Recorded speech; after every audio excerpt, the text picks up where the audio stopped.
Hi, it's Dan Osborne here from UK Moneyman. Here just to give you an idea about how lenders will calculate how much you can borrow on a lifetime mortgage equity release. Lifetime mortgages, which is a form of equity release, they start to become available to people at 55 and go on up. I mean, some of the lenders don't have a maximum age where you can start to apply. So it's 55 onwards. Now, the way that a lifetime mortgage works is that the lender will agree to lend you a certain amount of money, maybe a lump sum, or it may be a smaller sum to start with more money to draw on later. That generally is a fixed rate of interest. Okay, now the monthly payments are voluntary.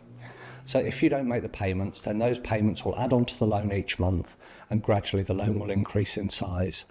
Now what that means is that the younger you are, the greater the potential for your mortgage to increase over time.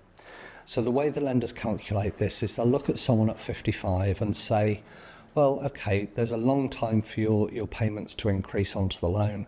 So we'd maybe lend you somewhere around about 23 to 26% of the value of your property. As you get older, you have less life expectancy left, less time for the mortgage to accrue, so the lenders will lend you more. So at 70, you might expect to be able to borrow 38 to 40%, something like that.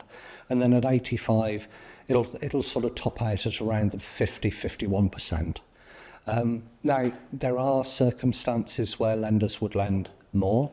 For example, if you've got any medical conditions that a doctor would think might reduce your life expectancy. So that's not necessarily things around mobility, but if you've had a history of cancer or heart attack, stroke, things like that, then there are lenders out there who may lend you more for a given age than the mainstream would. And there are also circumstances where the amount that you can borrow might be restricted. So that can come into play with flats, particularly if there are shorter leases involved, and for various other non-standard properties, or non-freehold properties, I should say. So again, really important to speak to an advisor with your personal circumstances in mind, what you're thinking about maybe in terms of downsizing in the future. It may be that a lifetime mortgage, particularly if you're younger, is better left for a few years, and your advisor will be able to talk to you about what the alternatives are now.